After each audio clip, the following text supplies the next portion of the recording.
Hi all, இன்றைக்கி வந்து instant chutney தான் பார்க்க போகிறோம். 4 பிஸ்தா எடுத்துக்கோங்க. நான் வந்து ட்ராவல்காக இந்த சட்னி ரெடி பண்ணியிருக்கேன், இட்லி தோசையில் கொடுக்கலான்னு. 3 முந்திரி எடுத்துக்கோங்க. இது கூடவே கொஞ்சம் வால்நட் போட்டாலும் நல்லாயிருக்கும், 2 வால்நட்டு. என்கிட்ட வால்நட் இல்லை. நெக்ஸ்ட் வந்து கொஞ்சோண்டு பொட்டுக்கடலை எடுத்துக்கோங்க.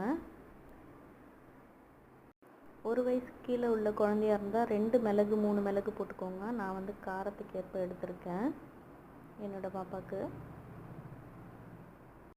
இது கூடவே பாதாம் போட்டுக்கோங்க. நான் பாதாம் போட மறந்துட்டேன். கொஞ்சோண்டு புதினா எடுத்துக்கோங்க. நட்ஸ் இன்ஸ்டன்ட் சட்னி இது ரொம்ப சூப்பராக இருக்கும். இதில் வறுத்த வேர்க்கடலை உங்கள்கிட்ட இருந்துச்சுன்னா ஆட் பண்ணிக்கோங்க, ரொம்ப டேஸ்ட் சூப்பராக இருக்கும். அதோடு மிக்ஸ் பண்ணும்போது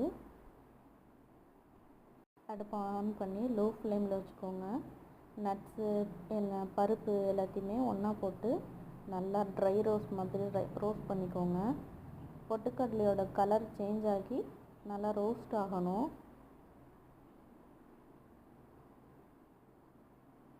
நட்ஸ் எல்லாமே ஊற வைக்காமல் நம்ம யூஸ் பண்ணுறோம், ஸோ அதுக்காக நல்லா வறுத்து எடுத்துக்கோங்க. இதை நான் பொடி பண்ணிவிட்டு தண்ணியில் மிக்ஸ் பண்ணி தான் நான் கொடுத்தேன். உங்களுக்கு தேவைன்னா நீங்கள் ஆயிலு இல்லை கீ இதில் எல்லாத்துலேயுமே மிக்ஸ் பண்ணி கொடுக்கலாம். ரொம்ப சூப்பராக இருக்கும் டேஸ்ட்டு. இந்த மாதிரி பொட்டுக்கடலை வறுத்துக்கோங்க. கலர் எல்லாமே சேஞ்ச் ஆகணும், எல்லா பருப்புமே.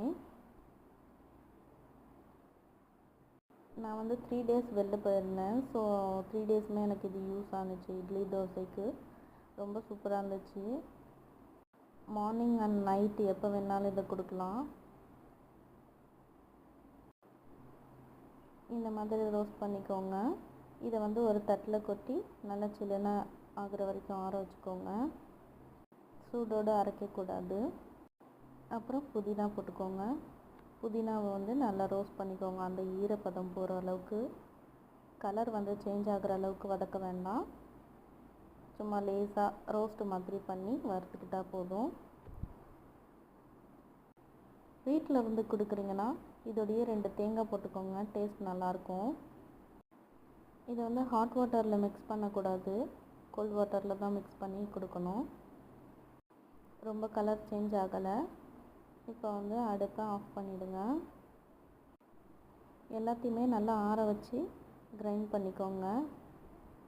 இது கூடவே சால்ட்டு போட்டுக்கோங்க அரைக்கும்போது. உங்கள் குழந்தைங்க இதை எப்படி சாப்பிட்டாங்க, நல்லா இருந்துச்சா என்னன்றதை கமெண்ட் செக்ஷனில் கமெண்ட் பண்ணுங்கள். பாய்.